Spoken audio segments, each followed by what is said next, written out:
Hoje aqui no programa Maria Sônia, então no nosso quadro Medicina, Beleza, Qualidade de Vida, de tudo um pouco, né? Eu vou conversar então com o Dr. Denis Valente. Tudo bom, Dr. Denis? Tudo ótimo, Monique. Um prazer estar aqui contigo. Minha saudação a todo esse teu grande grupo de telespectadoras.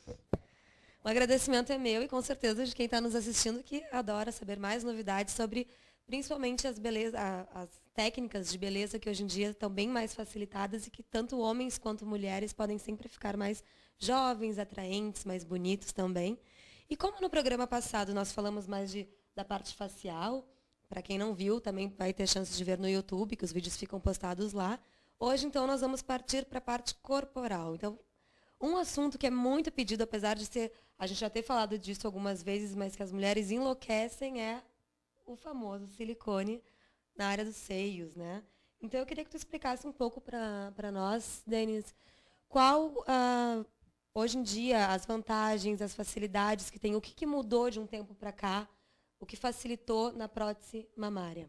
Perfeito. Bom, estudos mostrados, né, pela Datafolha, que fez uma pesquisa muito interessante entre os cirurgiões plásticos brasileiros, demonstrou nos últimos anos uma mudança nos índices de cirurgia plástica. Antigamente, a cirurgia plástica mais realizada no Brasil era a lipoaspiração.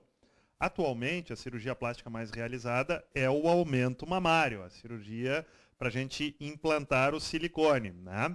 É uma cirurgia que tem, digamos assim, uma história muito bonita, uma história muito grande por trás dela. É também a cirurgia mais feita nos Estados Unidos da América, então é uma cirurgia que reveste um dos principais símbolos da feminilidade, tanto no que diz respeito do ato de ser mãe, que é uma vocação feminina, e também a sensualidade, a autoestima. Afinal de contas, o seio é um dos caracteres sexuais secundários mais vistos pelo homem e uma das coisas que mais o homem procura ver na mulher e uma das coisas que mais valoriza o corpo feminino, quando nós temos aquelas curvas bem pronunciadas, um decote exuberante que não leve à vulgaridade. Isso é muito importante, porque muitas vezes o limite entre o bonito e o vulgar é muito tênue. E é muito comum nós olharmos como o silicone mudou a maneira da nossa sociedade se vestir. Se nós formos ver, por exemplo, meninas de 12, 14 anos no shopping que nem têm ainda uma mama muito formada, elas utilizam aquelas blusas com X atrás, né, para tentar botar o máximo possível de seio para o meio, para dar um decote, concentrar todo o volume que elas têm ali. Que é uma coisa que não é natural, ninguém tem um volume grande no meio natural. O normal é ter o volume mais abaixo. Mas a indústria do silicone, que através dos ícones de cinema, TV, revistas, fez uma grande mudança, digamos assim, nessa maneira de se ver o seio hoje de uma maneira estética, e se passou a ver que se preferia um seio com, digamos assim, uma condição mais harmônica em cima, um decote mais voluptuoso. Falando sobre a história do silicone, a gente vai conversar e ver que essa cirurgia foi feita pela primeira vez na década de 60. Né? Cirurgiões americanos colocaram uma prótese muito parecida com essa prótese aqui, que era uma prótese lisa, né, cuja superfície era completamente lisa, e que tinha um silicone extremamente solto dentro dela, extremamente liso, extremamente leve dentro dela, sem coesividade e sem densidade. Isso levava a ter que trocar esta prótese de 5 a 8 anos após a sua implantação. Então era uma prótese que tinha uma durabilidade muito curta. Na década de 80, surgiu esse tipo de prótese aqui, que é muito parecida com a anterior. A principal diferença é que se passou a ter uma textura sob este implante. E essa textura permite fazer com que o organismo seja, entre aspas, enganado, para fazer com que o organismo não se organize de uma maneira perfeita ao redor dessa prótese e leve mais tempo para fazer uma contratura ao redor dela, e com isso a durabilidade dessa prótese passou a ser bem maior. Essa prótese é recomendada que seja trocada entre 10 e 15 anos. Cerca de 6 anos atrás, surgiu no mercado uma nova maneira de fazer uma textura na prótese. Essa nova textura aumentou a superfície da prótese em até 8 vezes. Essa é uma prótese mais moderna, e se modificou também a densidade do gel. Começou a se usar um gel com altíssima coesividade, e o invólucro da prótese, o envelope dela, passou a ser um envelope mais rígido, um envelope com menor chance de ocorrer entrada ou saída de líquidos pela prótese. Ele é mais grosso também desse... Exatamente, ele é mais grosso e o gel é altamente coeso. Se nós rasgarmos essa prótese ao meio, e nós podemos fazer isso num próximo programa para mostrar para todas as tuas telespectadoras como funciona, a gente vai ver que esse gel não cai, esse gel ele se mantém no lugar, né? Ele não vai, por exemplo, a prótese se romper e aí vai parar lá no abdômen o gel, alguma coisa nesse sentido. O que aconteceria no caso deste aqui. Esse não tinha essa propriedade de densidade, né? Ele não tinha essa coesividade, então era um gel que era mais fácil de ir para um lugar indesejado do que esse gel aqui. Esse não é mais utilizado, então? Alguns médicos ainda usam, tem cirurgiões que preferem esse tipo de prótese. Eu não saberia te dizer porquê. Eu ia te perguntar o porquê, né? Você já está ultrapassado. Eu não tenho experiência em usar essas próteses lisas. Desde que eu fiz a minha formação em residência médica, só utilizávamos próteses texturizadas, porque os trabalhos científicos demonstram que próteses texturizadas têm um índice muito menor de contratura capsular quando colocada na mama do que próteses lisas. Já em glúteos é o contrário. Para fazer aumento de bumbum se utiliza a prótese glútea. Por quê? Porque como essa prótese é colocada na maioria das vezes no meio do músculo, é importante que se faça uma reação para que essa prótese não fique caminhando. A texturizada, como leva mais tempo para o organismo criar essa reação, faz com que no glúteo, no bumbum, ela não fique tão coesa e acaba dando alguns problemas à prótese texturizada. Então se prefere a prótese lisa no glúteo. Mas na mama, todos os trabalhos científicos, todos não dá para a gente dizer, mas a grande maioria acaba nos orientando para isso. E sem sombra de dúvidas, mais de 90% das próteses colocadas para aumento de mama com finalidades estéticas, com preenchimento de gel de silicone hoje em dia, são texturizadas. Com essa. E uma dúvida que também muita gente tem, que é um receio, assim, é que falam muito que pode dar uma certa rejeição. O que seria essa rejeição? É verdade? Isso ainda continua? Quais são os riscos? Sim, é verdade. São situações que podem ocorrer, né? Nós não sabemos ao certo qual a razão disso. Eu, na minha clínica pessoal, já tenho mais de 800 pacientes que eu coloquei implantes de silicone e tive já 4 casos que eu precisei tirar as próteses em função de rejeições, de alterações do corpo.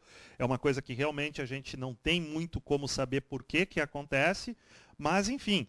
Muitas vezes tem infecções, muitas vezes tem alguma coisa que a medicina ainda não sabe dizer ao certo o que é, que faz com que a interação entre a pessoa e a prótese não seja favorável e não ocorra como a maior parte das pessoas. O corpo humano se caracteriza por ser uma coisa única, cada um tem o seu corpo.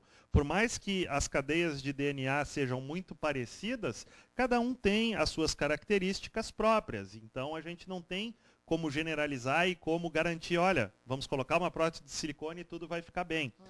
Lógico que nós tentamos fazer tudo da melhor forma possível, tentamos fazer com que não haja ao máximo complicações, mas as complicações são inerentes a todos os tratamentos. Em qualquer área também, né? Em qualquer área. Mas a porcentagem é bem pequena. É muito baixa, é inferior a 1%. Pois é. Né? E nós sabemos também que, por exemplo, a gente pode tomar um antibiótico, um remédio para dor de cabeça e ter uma reação alérgica muito forte. Tu pode reagir de uma maneira diferente da minha, organismos, né, vão reagir de maneiras diferentes. Exatamente. Isso é importante quando nós falamos sobre cirurgia plástica e quando nós falamos sobre qualquer área da medicina. Infelizmente, o risco existe. E não tem como nós não colocarmos este risco através de uma fórmula que, no final, o risco seja menor do que o resultado obtido, digamos assim, de melhoria corporal. Senão não valeria a pena a gente correr esse risco, não é verdade?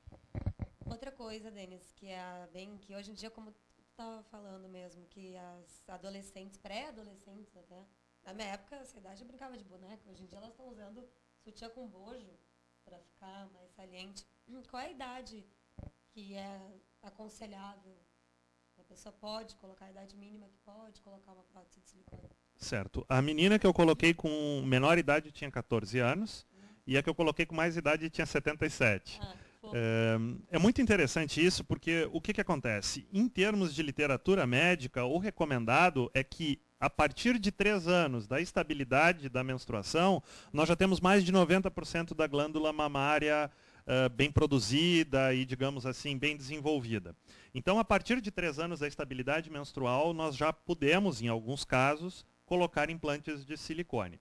Já a idade máxima, ela depende muito do estado de saúde da paciente. Essa mesmo que eu te falei, era uma senhora que foi casada a vida inteira, né? E daqui a pouco acabou enviuvando, o marido era contra as cirurgias plásticas e ela quis fazer um monte de coisa.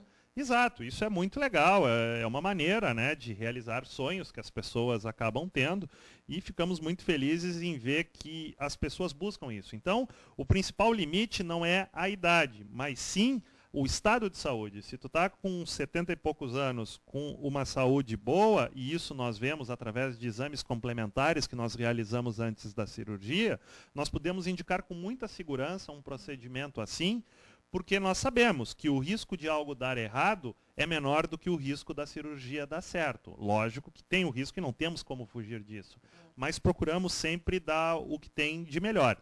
É muito interessante falar na cirurgia plástica de adolescência, porque as reações dos pais são as mais distintas possíveis. É muito comum eu receber aqui meninas adolescentes acompanhadas pela mãe dizendo, ó, o pai é contra, mas eu apoio e nós vamos fazer. Sim. E a recíproca também é verdadeira. Muitas vezes vem o pai com a filha, né, e mesmo dizendo que a mãe não é muito favorável, mas enfim, acaba consentindo. E é muito importante que nós tenhamos o consentimento dos pais para fazer essas cirurgias. É indispensável esse consentimento. E o que ocorre depois de uma cirurgia dessas dentro da vida da pessoa é muito interessante, porque muitas vezes a menina perde a sua integração social, a sua integração no seu meio, a aceitação no meio que ela gostaria de fazer, por não se achar bonita.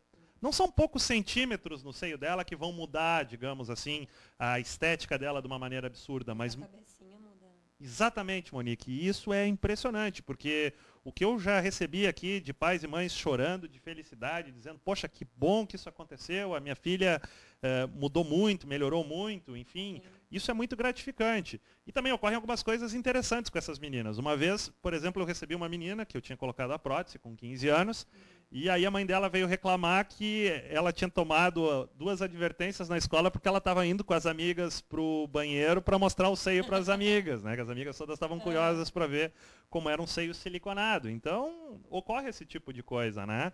É a integração em seu grupo social. E, sem dúvida, as adolescentes são um grupo cada vez maior de pacientes que busca cirurgia plástica e um grupo que é muito gratificante da gente tratar porque a gente vai acompanhando a evolução delas.